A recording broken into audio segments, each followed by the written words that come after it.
And welcome back to another episode of Casey Campbell's Videocast. Of course, I'm Casey Campbell for Great Lakes Post.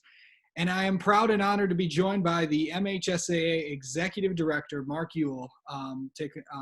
Mark, thank you for taking some time out of your busy day to join us. You bet, Casey. Good to be with you.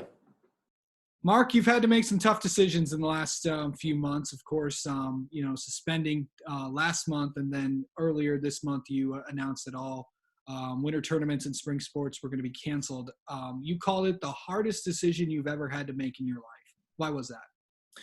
Well, I think all of us right now are having to make decisions based on information that has been constantly changing. You know, when we had to make those decisions to suspend our tournaments back in March, and then, I think all of us in athletics right now, we're controlled by the calendar. I can tell you exactly when fall sports are supposed to start next fall. I can tell you when our basketball championships will be next winter. Heck, I can tell you when the girls' soccer finals will be 7 years from now. It's based on a calendar, and we can plan. And what's been so hard for all of us is you're trying to make decisions not knowing what the world is going to exactly look like next week, much less next month or this summer or the fall. And that's been the hardest part. You know, we were really trying to delay and wait as long as we could. We were hoping that as quickly as the virus turned bad to shut everything down, that we would, be able sometime during May or June to come out of this to give our spring sport athletes a chance. But of course, when the governor decided to close schools for the rest of the year, that really was the last domino to fall. So now our focus is on hopefully the summer, and we can begin to get back to some kind of sense of normalcy here soon. But it's been a tough 6-7 weeks on just about everybody right now in our country.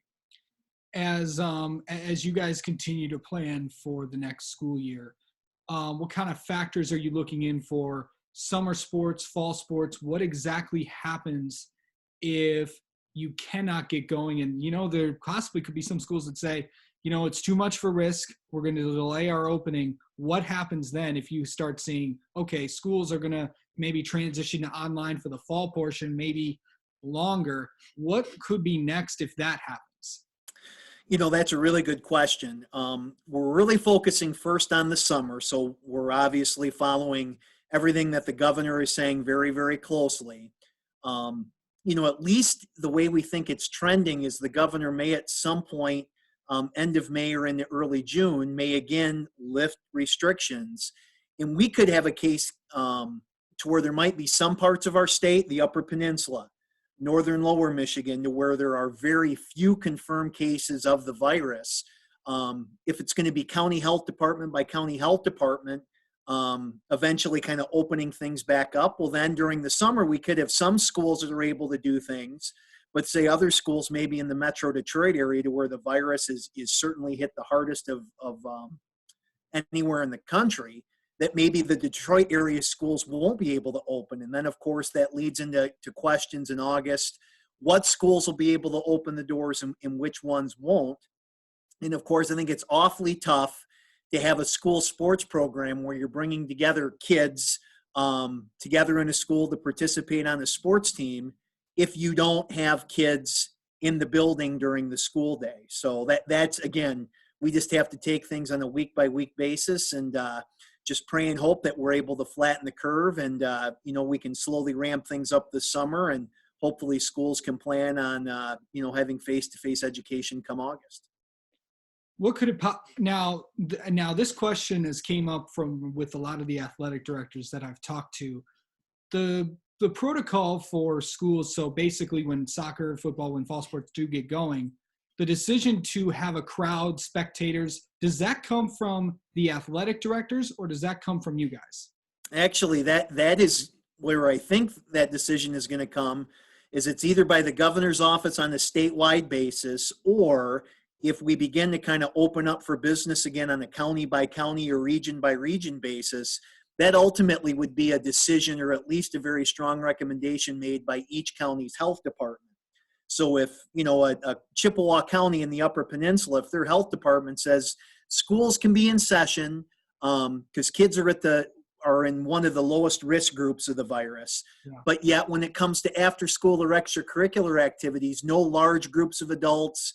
So then the schools in that county will have to make decisions accordingly. But Casey, I don't see the governor making a statewide blanket, hey, we're reopening. I think it's going to be done slowly. And I think it's going to be done first by the parts of our state not affected as much. Really not all that different than the EEE virus from last fall, if you remember, Yeah. to where in some of those counties, the county health department said no events will begin later than 5:30, but yet we had other parts of the state where the EEE virus wasn't anywhere on the radar. So in that case, schools are really going to go based on what their local county health department tells them. Have you been in talks with, I know you've been consulted by local health officials and including officials at the governor's office. How often do you talk to them about this? So right now we're checking in about once a week. Again, just trying to look at the newest data, about once a week, just right now a check-in, and obviously nothing is going to happen until the middle of May. So we've got another 3 weeks or so, but again, just that weekly check-in to kind of try and speculate what things in late May or early June looks like. But kind of once a week is when we try and just reach out to those different agencies and trade a little bit of information, if nothing else, even though we're not in a position yet to make any firm decisions. Mark, I know last week you guys came out with the new playoff system and the format of that. The first time since 1999 that you'll have a new playoff format in high school football, as well as classifications for the other sports. How do you think that will go this year, especially with the unknowns this year? And were there ever thoughts of going back to the old system just for this year because of the pandemic? There really wasn't, because Casey, the number of games that teams are going to play is unchanged. What's really different here is the math. It used to be you just win 6 games and you're into the playoffs guaranteed. Winning, by the way, is still the best way to qualify for the playoffs. The difference is going to be now in the math, to where if you play a really tough opponent and even lose the game, you're going to see some benefit with your playoff points. Under the old system, you got credit for winning games, and it was much to your advantage to play a poor opponent and win than a tough opponent and lose. Well, that now is the landscape has kind of changed with that. So what folks will see is the 9-0s and the 8-1s and the 7-2s are going to continue to get into the playoffs. What's going to happen is the 6-3s or the 5-4s that play a pretty soft schedule might not get in, and some other 5-4s and even some 4-5s that play a really tough schedule will get in. But it's going to probably affect, Casey, of the 256 teams in the 11-player field. We're probably talking about a dozen schools involved. And again, it's going to be those in the 6-3, the 5-4, and the 4-5 category. When do you think that you could possibly see things? I know there's going to be possibly some things reopen in mid-May. If by chance fall sports do get canceled, what's the contingency plan for that? And could you move sports around, say in the spring, like possibly what college football could do? Is there talks of that? Because I know there's a lot of kids that do play multiple sports in the spring, and that would possibly mean just taking away from that, having kids to make a choice.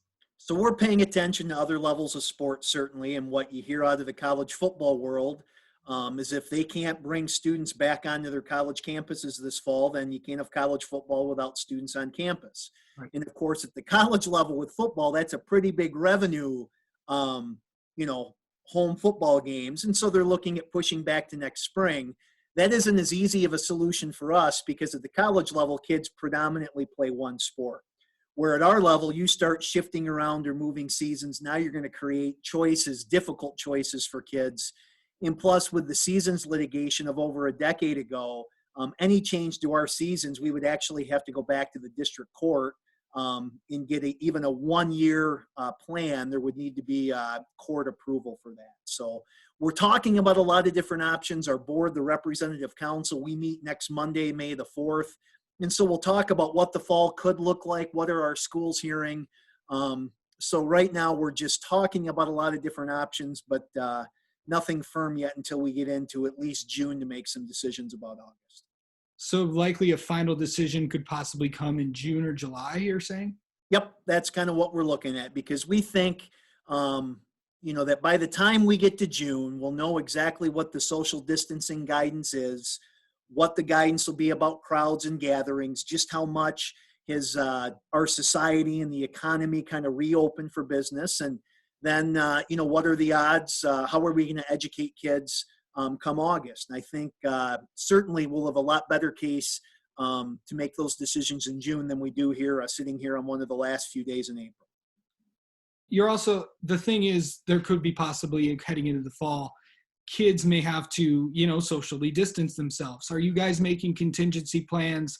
What would happen if this happened? What would happen? Yeah, so we've even looked in all of our activities about pregame handshakes, postgame handshakes, some of those ceremonial things to where you're bringing kids from different teams together. Again, in good sportsmanship with those handshakes, we've asked the question, will those go away? Will kids playing this fall and in some sports, will some kids choose to wear a mask to keep themselves safe and to possibly keep others? And if so, are there any issues with a mask? In those sports where you have to wear a mouth guard, how then can an official verify that they're wearing the required equipment if they're also wearing, some kind of a COVID mask? So we were even talking about those things regarding the pregame handshakes and introductions. How can we allow our games to be played, but yet also doing as many things, tweaking some things to make those games being safe as possible as well. Physical act. I want to also bring up you brought up masks. What would it kind of look like football, soccer players? Because you're going to get people running around, and they're going to be, a lot of them may be uncomfortable with a mask, but could that be a possibility? Great question. You look at some different fall sports, football and soccer, to where you've got opponents in close proximity to each other. Is wearing a mask, does that make sense? Well, in volleyball, there's hardly any interaction other than right at the net with other opponents. You've got your 6 players on one side, the other 6 on the other side. Does that look different? How about kids playing fall tennis? Easily separated by a net, or even golf, you're outdoors, can social distance even on the green. So that's going to be part of our challenge, Casey, is I'm not sure that one solution or a one size is going to necessarily fit all sports. And we're really trying to talk through some different what ifs on a sport by sport basis. Because, and then how about a cross country runner? It's hard enough to get enough oxygen in to be able to run that 3.1 mile race. I think now doing that with a mask on is only going to make something that's pretty difficult even more challenging. Yeah. And last question, Mark. There's been a lot of talk around just a lot of things going on. What would your advice be to have you talked to the seniors that did not get a chance to play this year? Because I know a lot of people have handled it pretty well. This is something in the first 3 weeks of the quarantine, the thing that kept me going every morning when I'd come into the building was holding out hope that we'd be able to do something for these seniors. Yeah. Whether it was our winter kids getting to the end of the tournament, and certainly for all of our spring kids. And then unfortunately, when schools closed and athletics ended for the year, just heartbreaking. It's still something that makes me emotional when I get some private time to think about it.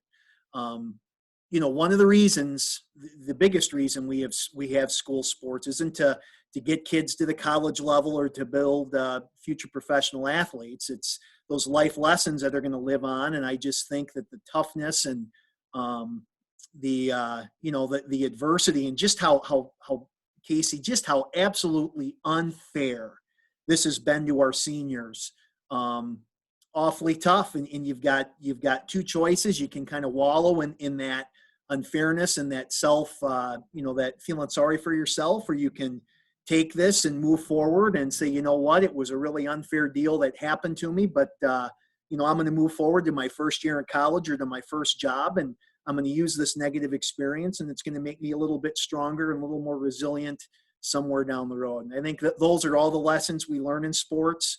Much rather would have had those lessons be learned through actual competition this year, and not have it be, these lessons as we have all kind of stood on the sidelines. But I don't even think it's really a silver lining, but I do think that this adversity that we've all had to work through, especially our seniors, It's going to really pay off down the road, just to show you that, you know what, sometimes life is going to deal you a really unfair hand, and you just need to keep battling and moving forward, and trying to keep yourself and your family as safe as possible. And I think that that can be a good lesson moving ahead. All right, Mark, thank you so much for joining us. I know we covered a lot of ground today, and thank you for taking the time out of your day to join us. And I'm sure we'll probably be having you on before this gets rolling, because I'm sure there's going to be a whole new update of things as the summer progresses. You bet, Casey. Keep yourself and your family safe and healthy. Same to all your viewers out there. And yeah, stay tuned. A lot more details to come as we all keep those fingers crossed that some normalcy is in our near future. All right, you got it, Mark.